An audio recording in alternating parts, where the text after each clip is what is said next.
اور ان کے صبر کے بدلے ان کو بہشت اور ریشمی لباس عطا کرے گا، اس میں وہ تختوں پر تکیے لگائے بیٹھے ہوں گے، وہاں نہ دھوپ کی حدت دیکھیں گے نہ سردی کی شدت، ان پر درختوں کے سائے قریب ہوں گے اور میووں کے گچھے جھکے ہوئے لٹک رہے ہوں گے، اور خدام چاندی کے برتن لیے ہوئے ان کے ارد گرد پھریں گے، اور شیشے کے نہایت شفاف پیالے، اور شیشے بھی چاندی کے جو ٹھیک اندازے کے مطابق بنائے گئے ہیں،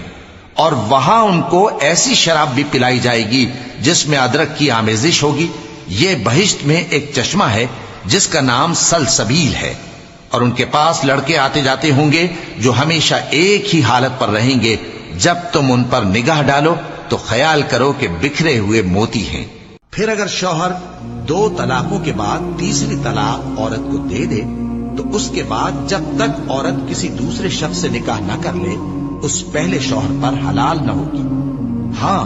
اگر دوسرا خاوند بھی طلاق دے دے اور عورت اور پہلا خاوند پھر ایک دوسرے کی طرف رجوع کر لیں تو ان پر کچھ گناہ نہیں، بشرطے کہ دونوں یقین کریں کہ اللہ کی حدوں کو قائم رکھ سکیں گے، اور یہ اللہ کی حدیں ہیں، ان کو وہ ان لوگوں کے لیے بیان فرماتا ہے جو علم رکھتے ہیں۔ اور تمہارے پروردگار نے فرمایا ہے کہ تم مجھ سے دعا کرو، میں تمہاری دعا قبول کروں گا۔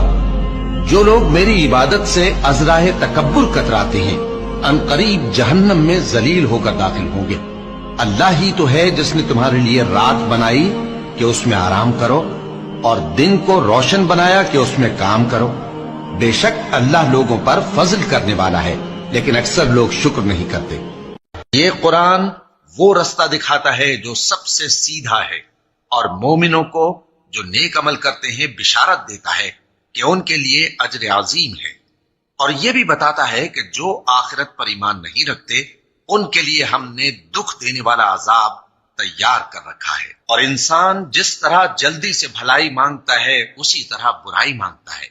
اور انسان بڑا جلد باز ہے۔